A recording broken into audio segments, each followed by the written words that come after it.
오늘 저와 여러분에게 주시는 하나님의 말씀은 에스겔 2장 3절에서 5절 말씀입니다. 내게 이르시되 인자야 내가 너를 이스라엘 자손 곧 패역한 백성 나를 배반하는 자에게 보내노라. 그들과 그 열조가 내게 범죄하여 오늘까지 이르렀나니 이 자손은 얼굴이 뻔뻔하고 마음이 강팍한 자니라. 내가 너를 그들에게 보내노니 너는 그들에게 이르기를 주 여호와의 말씀이 이러하시다 하라. 그들이 패역한 족속이라. 듣든지 아니 듣든지 그들 가운데 선지자 있은 줄은 알지니라. 하나님의 은혜로 어디에 있든지 강건하며 하늘을 향하여 가는 여정이 믿음으로 더욱 자라가 힘있게 걷는 포트리교회 성도 여러분, 주님 안에서 안녕하십니까? 우리 주변에 잘 알지 못했던 중요한 것이나 꼭 필요한 정보들을 온전히 알지 못했다가 발견한 적은 없습니까? 늘 우리와 함께 있지만 중요한 것을 알지 못했다가 알았던 것들 중에 하나는 함께 모여 예배를 드리는 것이 얼마나 큰 축복이었나 하는 것이죠. 서로 만나 안부를 묻고 어떻게 하나님께 한 주일 동안 역사하셨는지, 어떻게 하나님께서 한 주일 동안 역사하셨는지, 어떤 일이 있었는지, 고민과 아픔은 무엇인지, 함께 기도드려야 할 일이 있는지, 이런 여러 가지를 함께 묻고 또 만나면서 교제하고 믿음의 형제사랑이 더욱 쌓여져 가는 것이 얼마나 소중했는지를 코로나로 인하여 모이지 못하자 더 분명하게 알게 된 것입니다.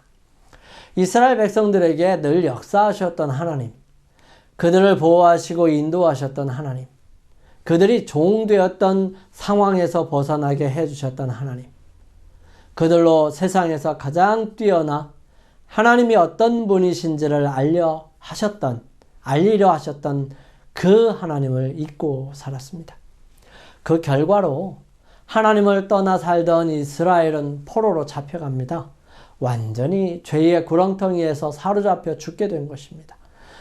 그런 이스라엘을 향한 하나님의 가슴 아픈 사랑을 함께 경험하며 바라보면서 오늘날 우리의 모습을 점검해보고 오늘의 삶에서 어떤 모습을 간직하여야 하는지를 살펴보고 회개하고 돌이켜서 멸망의 길에서 돌아서서 주님 안에 안전하게 거할 수 있게 되기를 주님의 이름으로 축원합니다. 인자야 내게 이르시되 인자야 내가 너를 이스라엘 자손 곧 패역한 백성 나를 배반하는 자에게 보내노라. 그들과 그 열조가 내게 범죄하여 오늘날까지 이르렀나니. 드디어 웅장하고 놀랍고 영광스러운 이상이 그발 강가에 힘없이 있었던 이스라엘 백성 중에 에스겔에게 나타났습니다. 그 모습은 앞에는 사람의 얼굴, 오른쪽에는 사자, 왼쪽에는 소, 뒤쪽에는 독수리 얼굴을 한 네 생물과 눈이 가득한 바퀴 안에 바퀴, 그들의 위에 궁창이 있는 보좌와 그 위에 앉으신 분, 그분은 사람 같은 형상이셨습니다. 그분은 사람들에게 눈에 보이게 약속해 주셨던 무지개를 가지고 있으셨으며 우리 사람들을 구원하시기 위해 우리에게 가까이 하시는 그런 분이셨습니다. 그런 분을 보고 그는 납작 엎드리게 되죠. 계속해서 불이 나오는 두렵고 무서운 광경을 보면서 납작 엎드린 그에게 하나님께서 말씀하십니다.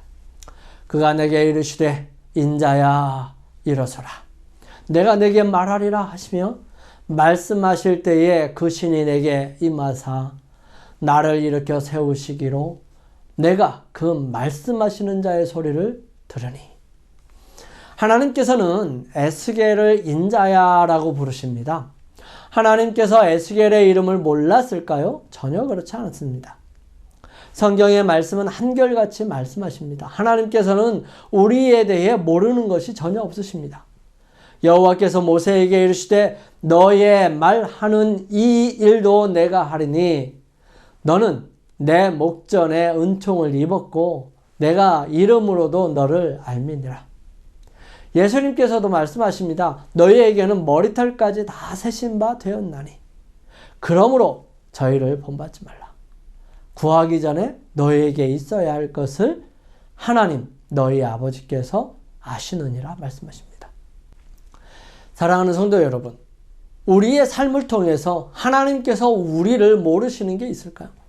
그 하나님께서는 생각을 아십니다. 그분을 의뢰하는 자를 자세히 아신다고 기록합니다. 그럼에도 불구하고 그 하나님께서 에스겔을 한 번도 에스겔이라고 부르지 아니하시고 인자야라고 부르시는데 에스겔 한 장에서만도 93번이나 사용하시면서 부르십니다. 여기는 특별한 의미가 있지 않을까요? 인자야라는 말은 벤 아담으로 사람의 아들이라는 뜻입니다. 성경에서 사람을 나타내는 단어들이 여러 가지가 있습니다. 첫 번째는 이시, 남자를 뜻하고요. 이샤, 여자를 뜻하는 단어입니다. 남편과 아내를 뜻하는 단어이지요. 또 다른 단어는 에누시라고 하는 단어인데 이것은 좀 더 일반적인 용어로 단수로는 거의 사용되지 않고 있고요.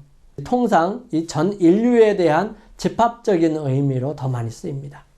그것은 인간을 연약성, 질병, 죽음을 면할 수 없는 상태라는 측면에서 이해하고 있죠. 천사의 속성을 취하지 않고 죄가 그 타락한 흔적을 남겨놓은 이 4000년 후에 인류의 속성을 취하신 예수님은 예언적으로 이 에나시 이 아들로 명명되는 것입니다. 이 에나시는 에노시의 아람어 형태이죠. 세 번째는 아담이라는 말입니다. 일반적인 의미에서 사람을 묘사하죠. 하나님은 우리의 모양대로 우리가 아담을 만들고 라고 말했습니다. 여기에서 말하는 사람이 아담이라는 것입니다. 많은 경우에 아담은 mankind, 즉 인류라는 영어 단어로 적절하게 번역할 수 있습니다. 그리고 마지막으로 게베르라고 하는 단어는 이 젊음의 활기를 지닌 남자를 묘사합니다. 여기에서 이 에스겔에서 쓰인 하나님께서 에스겔을 인자야 부르실 때에 여기에는 벤 아담이라고 부르신 것입니다. 아담은 하나님께서 사람을 창조하실 때 사용하셨던 사람에 대한 단어이죠. 이스라엘 할 때 그게 이시라고 하는 것입니다. 근데 아담, 여기에서 인자라고 하는 단어는 벤 아담이라는 뜻이에요. 벤 아담이라는 말이에요. 아담은 하나님께서 사람을 창조하실 때 사용했던 그 단어죠. 즉 모든 일반적인 사람들, 하나님께서 창조하신 모든 사람들을 대표하여 나타내는 것입니다. 하나님께서 창조하신 창조물 중에서는 이 지구에 창조된 가장 뛰어난 존재가 사람이었습니다. 하지만 우주적으로 사람은 천사보다 못한 존재였죠. 그런 사람은 천사 중에 하나인 타락한 사단의 꼬임에 넘어가 죄까지 지은 나약하고 죽을 수밖에 없는 처지와 형편이 되어 있는 상태였습니다. 하나님께서 인자야 부르시는 이 벤 아담이라는 뜻은 이런 나약하고 타락하고 병들고 힘없고 지배받고 속박되어서 구원이 필요한 불쌍한 상태를 통칭해서 말씀하시는 것입니다. 하나님께서 인자야 부르시는 이 벤 아담은 에스겔만을 말하는 것이 아니라 온 인류를 대표하여서 말씀하시는 것입니다. 선지자는 하나님을 대표하여 사람에게 나아가 전하는 사람이었습니다. 즉 선지자는 모든 백성들에게 하시는 하나님의 말씀을 하나님에게서 받아서 백성들에게 전달해 주는 일을 하는 것이지요. 이것을 소명이라고 말합니다. 그리고 해야 할 일, 전해 주어야 하는 일은 바로 사명이라고 말할 수 있죠. 우리는 하나님께로부터 소명을 받았습니다. 야곱아 너를 창조하신 여호와께서 이제 말씀하시느니라. 이스라엘아 너를 조성하신 자가 이제 말씀하시느니라. 너는 두려워 말라. 내가 너를 구속하였고 내가 너를 지명하여 불렀나니 너는 내 것이라. 성경에서 하나님과 언약하거나 부름을 받은 사람들은 모두 그 가족을 포함하여 모든 인류를 대표합니다. 성경의 인물들은 바로 오늘날의 나를 대표하는 것이죠. 즉 성경에서 하신 말씀은 오늘날 나와 상관이 없다고 생각한다면 우리의 신앙은 잘못된 것입니다. 의미가 없어요. 하나님께서 하신 말씀들을 오늘날 내가 받지 아니하고 그 말씀에 순종하기를 거절한다면 그것은 성경과 하나님과 나는 아무런 상관이 없다는 것을 의미하는 것이죠. 옛날에도 하나님의 말씀이었던 것이 오늘날에도 동일하게 하나님의 말씀인 것입니다. 옛날에는 옛날 것이니까 가려서 우리가 받는다? 그 의미가 없는 거예요. 그건 신앙이 아니라 자기 자신을 믿는 것이에요. 이스라엘 백성들이 망하고 유다가 망한 이유를 이렇게 설명합니다.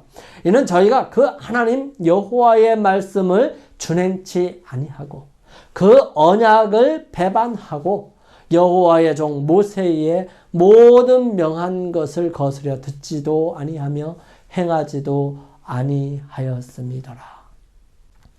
유다도 그 하나님 여호와의 명령을 지키지 아니하고 이스라엘 사람이 세운 율례를 행하였으므로 여호와께서 이스라엘의 온 족속을 버리사 괴롭게 하시며 노략군의 손에 붙이시고 심지어 그 앞에서 쫓아내시니라.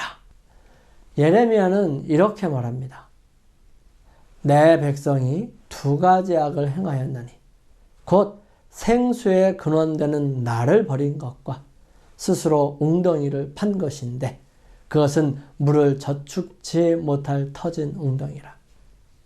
하나님이 생수의 근원이 되시는데 그것을 비슷하게 만들어서 내 것으로 만든 것을 말하는 것입니다. 하나님에게서 하나님의 말씀을 믿고 의지하고 순종하는 것이 아니라 그것을 가져와서 내 방식대로 해석하고 내 방식대로 생각해서 내 방식대로 가려서 믿는 것, 지키는 것, 이건 하나님의 말씀을 지킨다고 볼 수가 없어요. 여러분. 하나님께서 선지자를 통하여 죄를 지적하고 그들에게 죄를 알게 하시는 이유는 무엇일까요? 그 이유는 아직 희망이 있고 돌아오면 살리라는 기별을 주시기 위함입니다. 그들이 형편이 어떠하든지 그들의 모습이 어떠하든지 그들이 어떠한 상황에 처하여 각지로 흩어져 살더라도 그들에게는 아직 기회가 있으며 그들을 회복시킬 능력은 바로 하나님께 있다는 사실을 알려주시기 위해서인 것입니다. 아직도 하나님께서는 그들을 사랑하시고 아직도 돌아오기만 하면 회복시키겠다고 분명하게 말씀하시는 것이죠. 그가 가라사대 내가 나의 종이 되어 야곱의 지파들을 일으키며 이스라엘 중에 보존된 자를 돌아오게 할 것은 오히려 경한 일이라. 내가 또 너로 이방의 빛을 삼아 나의 구원을 베풀어 땅끝까지 이르게 하리라. 하나님께서 에스겔을 인자야라고 부르실 때마다 우리 한 사람 한 사람을 향하여 부르시는 부르심입니다. 하나님에게 이스라엘 백성들을 구원하는 일도 아니었어요. 그래서 그 하나님께서는 이스라엘 백성들을 회복시키겠다고 말씀하십니다. 이 말씀을 오늘 우리에게 동일하게 하시는 거예요. 하나님께서 에스겔을 인자야라고 부르실 때마다 우리 한 사람 한 사람을 향하여 부르시는 그런 부르심이십니다. 우리를 애타게 부르시는 하나님을 에스겔을 함께 살펴보면서 절절하게 느껴보시기를 간절히 소망합니다. 그 하나님께서 보잘것없고 하나님의 거룩한 모습을 보자마자 두렵고 떨림으로 엎드려 있는 에스겔에게 말씀하십니다. 인자야 일어서라. 내가 내게 말하리라. 하나님께서는 사람에게 나타나시면 그분의 거룩하심과 영광스러움 때문에 죄 있는 사람들은 소멸되어 버립니다. 이사야도 예레미야도 심지어는 다니엘도 그러했어요. 그래서 빛이 다 사그라지고 썩은 것 같다고 다니엘은 고백하죠. 우리가 지난주에 주제 말씀으로 살펴보았듯이 하나님께서 강건하라 하지 않으시면, 그분이 힘을 주시지 않으시면 우리는 살 수 없는 상태가 되는 것이죠. 말씀하실 때에 그 신이 내게 임하사 나를 일으켜 세우시기로 내가 그 말씀하시는 자의 소리를 들으니. 우리는 에스겔의 모습을 바라보면서 예수님을 생각할 수 있습니다. 인자라는 말을 즐겨 사용하셨던 분은 다름 아닌 예수님이셨습니다. 그 예수님은 하나님께서 부르시는 인자의 대표자이십니다. 에스겔에게 말씀하시는 이 말씀을 예수님께서 이 땅에 오셔서 하시고 이루시는 그러한 일들이었어요. 즉 인간의 대표자로 에스겔에게 말씀하시고 교훈하시고 상징으로 보여주시고 그들에게 전하셨던 것처럼 예수님께서도 이 땅에 오셔서 인간으로서 죄 없이 사셔야 했고 모든 인류의 죄를 위해 십자가를 담당하셔야 하셨습니다. 그러므로 하나님과 인간 사이에 담을 하시고 화목하게 하신 것입니다. 에스겔이 그런 일을 담당하게 하시기 위해 하나님께서는 에스겔을 부르시고 계시는 것이죠. 그리고 인자야 라고 부르시는 것입니다. 그분은 오늘 여러분과 저를 부르십니다. 사랑하는 성도 여러분, 그분의 부르심에 어떻게 반응하시겠습니까? 거기에 이스라엘 백성들처럼 반응한다면 필시 멸망당할 것입니다. 에스겔처럼 엎드릴 때에 그를 세우시는 분은 하나님이시고 그 부르심에 반응하는 사람들에게 하나님께서는 말씀하실 것입니다. 이스라엘 자손에게 보내노라. 이 자손은 얼굴이 뻔뻔하고 마음이 강팍한 자니라. 내가 너를 그들에게 보내노니 너는 그들에게 이르기를 주 여호와의 말씀이 이러하시다 하라. 하나님께서는 에스겔을 이스라엘 백성들에게 보내고자 하셨습니다. 왜 보내시려 하셨을까요? 망해버렸으면 버리시지. 그리고 다시 다른 민족들, 더 좋은 사람들, 더 말 잘 듣는 민족들이나 사람들을 세우시지. 왜 그렇게 말 안 듣는 이스라엘 백성들에게 집착하실까? 만약 하나님께서 이스라엘 백성들을 버리셨다면 분명히 우리는 희망이 없었을 것입니다. 하나님께서는 사람들을 버리지 않으십니다. 하나님께서 버리시는 것이 아니라 사람들이 스스로 하나님에게서 떨어져 나가는 것입니다. 붙잡아도 붙들어도 뿌리치고 벗어난 사람들이 바로 이스라엘 백성들이고 오늘날 우리들인 것입니다. 여러분, 이스라엘 백성들을 살펴보십시오. 얼마나 말을 듣지 않습니까? 주님께서 말씀하십니다. 이 자손에 대해 하나님께서 이렇게 표현하십니다. 얼굴이 뻔뻔하고 마음이 강팍한 자다. 3절에서는 패역한 백성이고 나를 배반한 자라고 표현하시죠. 여기 3절의 말씀, 패역하다, 배반하다 라는 말은 둘 다 같은 단어입니다. 2번 반복해서 사용하였습니다. 하나님께서 이스라엘 백성들을 향하여 2번 반복하여 말씀하셨다는 것입니다. 즉, 이 백성은 패역하고 패역하다. 배반하고 배반하는 백성이라는 것을 강조하는 것입니다. 4절의 이스라엘 백성들은 얼굴이 뻔뻔한 사람들이에요. 이 뻔뻔하다라고 하는 말은 어려운, 맹렬한, 가혹한, 완고한, 고집이 센, 엄격한, 굳은, 견고한 이라는 의미를 가지고 있습니다. 구약에 36번 사용하는 단어인데 주로 엄하다, 혹독하다, 고역, 목이 곧은, 중역, 패역, 맹렬, 슬픔, 완고하게, 어려운, 매운, 흥한 일, 또 포악한 말, 잔인한, 잔혹한, 완악하며 강팍하여 등으로 번역되어서 사용되고 있습니다. 이 표현은 목이 곧고 고집이 센 사람을 말하는 것입니다. 그리고 강팍한이라고 하는 것은 돌처럼 딱딱하게 굳어버린 그런 마음 상태를 말하는 것이죠. 속 위에 경있게, 아무리 말해도 못 알아듣는 그런 사람들인 겁니다. 그런 사람들을 말하는 것입니다. 그런 사람들에게 하나님께서 에스겔을 보낸다는 것입니다. 하나님께서는 그에게 소명하셨고 이제 그에게 사명을 주시기 위해 준비시키는 것입니다. 참 많은 사람들을 선지자로 보내셨죠. 우리 하나님께서. 이 죄악이 관연하고 마음으로 계획하는 것이 항상 악할 뿐임을 보신 그때에 그런 사람들에게 노아를 보내셨어요. 그리고 방주를 만들게 하셨습니다. 그때 당시 그것은 이해에 가지 않는 일이었습니다. 상식에서 벗어났고요. 미친 짓이었습니다. 하지만 하나님께서는 미래를 보셨고요. 그것이 유일한 그들을 구원하시고 세상에 그분의 은혜를 주실 방법이라는 사실을 아셨어요.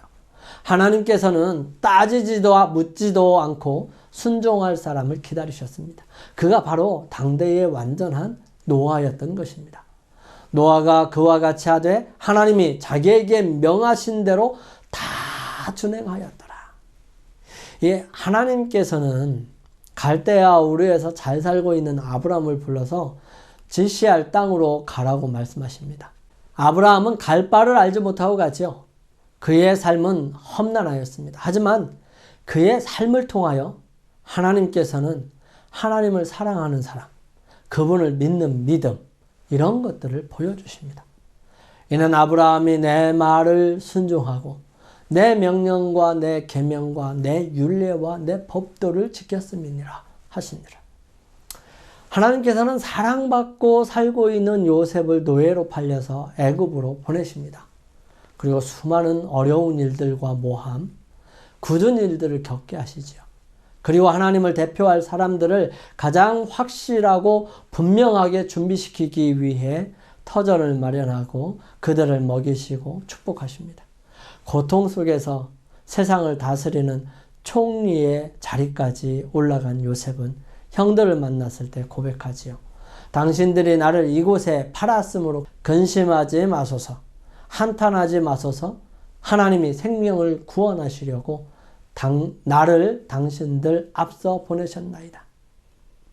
아합이 이세벨을 얻어서 온 나라를 우상숭배로 가득 채우고 있을 때에 하나님께서는 엘리야를 보내십니다.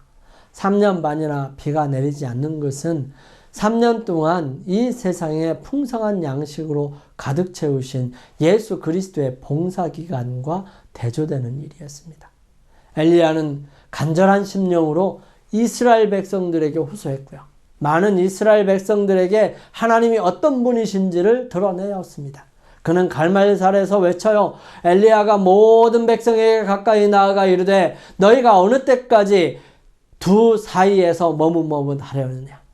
여호와가 만일 하나님이면 그를 쫓고 바알이 만일 하나님이면 그를 쫓을지니라 하니 백성이 한 말도 대답지 아니하는지라. 수없이 많은 선지자들을 하나님께서 보내셨습니다. 그리고 그들은 수많은 고통을 당했습니다. 고난과 힘겨움이 그들에게 닥쳐왔지만 그들은 견디며 말씀을 전하였습니다. 사랑하는 성도 여러분, 우리는 어떻습니까? 우리는 누구나 하나님께로부터 부름을 받은 사람입니다. 바울은 말합니다. 너희도 그들 중에 있어 예수 그리스도의 것으로 부르심을 입은 자니라. 하나님의 은사와 부르심에는 후회하심이 없느니라. 바울은 확실하고도 분명합니다. 바울은 그의 마지막 편지에서 고백적으로 말합니다. 하나님이 우리를 구원하사 거룩하신 부르심으로 부르심은 우리의 행위대로 하심이 아니요 오직 자기의 뜻과 영원한 때 전부터 그리스도 예수 안에서 우리에게 주신 은혜대로 하심이라. 우리는 하나님께로부터 부르심 받은 사람들입니다. 여기 귀한 구절들이 있어요. 모든 참된 제자는 하나님 나라의 선교사로 태어난다. 생수를 마시는 자는 생명의 샘물이 된다. 받는 자는 주는 자가 된다. 영혼 안에 있는 그리스도의 은혜는 광야에 솟아나는 샘과 같아서 모든 것을 소성시키고 멸망하여 가는 자들로 하여금 생명수를 마시기를 열망하도록 만든다.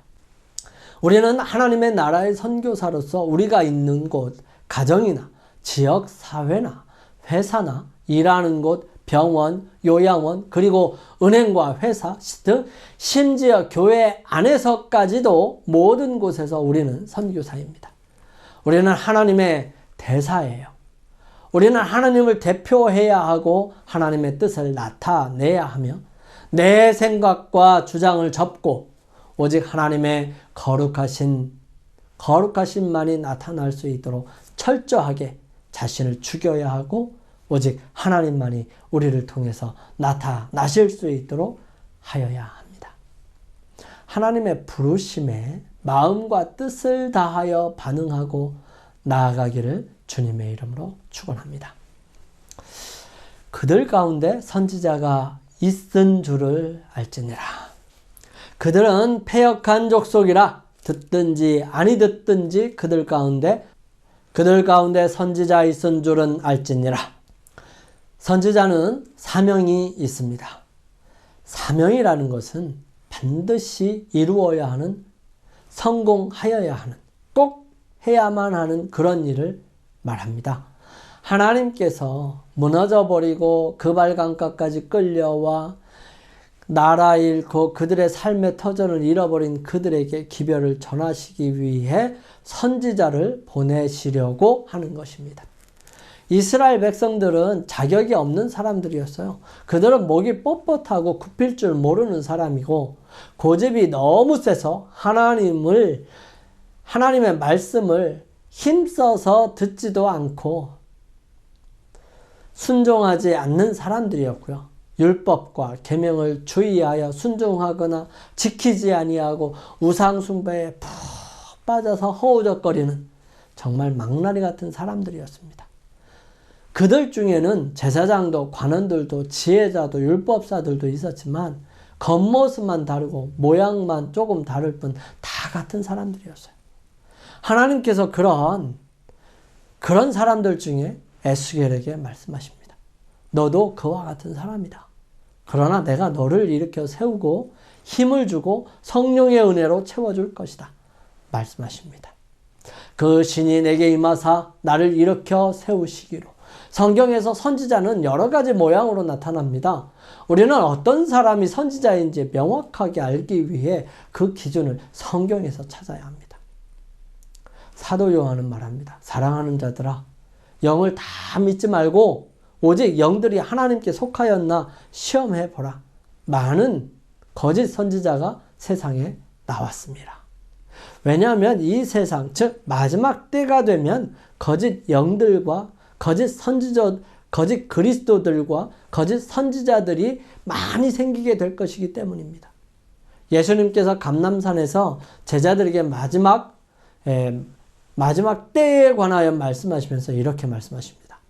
거짓 그리스도들과 거짓 선지자들이 일어나 큰 표적과 기사를 보이어 할 수만 있으면 택하신 자들도 미혹하게 하리라. 여기에 주목해 봐야 할 부분은요, 큰 표적과 기사를 보인다고 그랬어요. 우리는 참 선지자와 거짓 선지자를 구별할 줄 알아야 합니다. 이 기적이나 이런 거 가지고 구분하는 게 아니에요. 참 선지자의 말은 하나님께로부터 왔으므로 우리는 열심을 다하여 지켜야 합니다. 그리고 거짓 선지자의 말은 과감하게 버려야 합니다. 왜냐하면 독은 아주 적은 양으로도 사람을 죽일 수 있기 때문이죠. 그러면 참 선지자와 거짓 선지자의 구별되는 기준은 무엇일까요? 첫 번째, 선지자의 기별이 하나님의 말씀에 정확하게 맞아야 합니다. 마땅히 율법과 증거의 말씀을 좇을지니 그들의 말하는 바가 이 말씀에 맞지 아니하면 그들이 정령이 아침빛을 보지 못하고, 두 번째는 선지자가 말한 예언이 성취되었는가 하는 것입니다. 모세를 통하여 하나님께서 말씀하십니다. 만일 선지자가 있어서 여호와의 이름으로 말한 일에 증언도 없고 성취함도 없으면 이는 여호와의 말씀하신 것이 아니요 그 선지자가 방자히 한 말이니 너는 그를 두려워 말지니라. 세 번째는 예수님께서 하나님이심을 믿고 성육신을 인정하는가 하는 것입니다. 하나님의 영은 이것으로 알지니 곧 예수 그리스도께서 육체로 오신 것을 시인하는 영마다 하나님께 속한 것이요 예수를 시인하지 아니하는 영마다 하나님께 속한 영이 아니니 이것이 곧 적 그리스도의 영이니라. 오리라 한 말을 너희가 들었거니와 이제 벌써 세상에 있느니라. 네 번째는 선지자의 삶이 선하고 좋은 열매를 맺었는가 하는 것입니다. 이러므로 그의 열매로 그들을 알리라. 오직 성령의 열매는 사랑과 희락과 화평과 오래 참음과 자비와 양선과 충성과 온유와 절제니 이 같은 것을 금지할 법이 없느니라. 에스겔의 삶은 하나님께서 보내신 선지자로서의 일을 시작하여야 했습니다. 하지만 하나님을 거부하고 하나님을 거절하여 바벨론까지 포로로 잡혀온 이 마당에 이 하나님의 말씀을 들을 리가 있을까요? 하나님께서는 에스겔에게 말씀하십니다. 그들은 패역한 족속이라 듣든지 아니 듣든지 그들 가운데 선지자가 있은 줄은 알지니라. 듣든지 아니 듣든지 말하라는 것입니다. 사랑하는 성도 여러분, 우리는 오늘 패역한 이스라엘 백성들을 살리시고자 그들을 위한 선지자로 에스겔을 부르시는 모습을 보게 됩니다. 그리고 그 에스겔을 인자야 라고 부르십니다. 부르신 하나님께서는 패역한 이스라엘 백성들에게 보내시죠. 그 인자는 듣든지 아니 듣든지 그들에게 말하라는 것입니다. 우리의 모습을 패역한 세상에 하나님을 알지 아니하는 사람들에게 보내시기를 원하십니다. 듣지 못해 죽을 사람이 없도록 더 나은 삶을 살도록 죽지 말고 살도록 하시기 위해 세상을 향하여 하나님께서는 오늘 우리를 부르십니다. 어떻게 대답하시겠습니까? 우리 하나님의 거룩한 부르심에 대답을 각자 하시고 결심하시면서 개인 기도 드리시겠습니다.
이제 준비하신 헌금을 드리시겠습니다.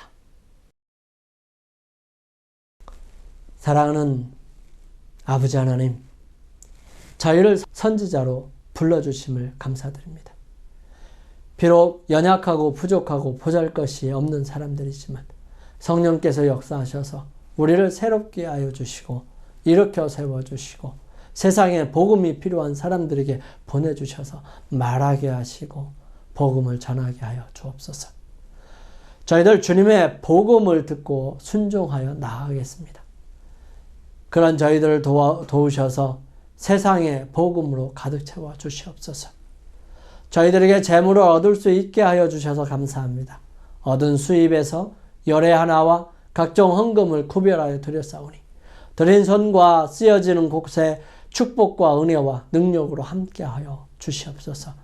이제는 주님의 말씀에 순종하여 믿음으로 나아가 복음을 전하기로 결심한 주의 사랑하는 자녀들에게 아버지의 사랑과 예수 그리스도의 은혜와 성령의 보살피심이 함께 하시기를 예수님의 이름으로 간절히 축원하옵나이다. 아멘.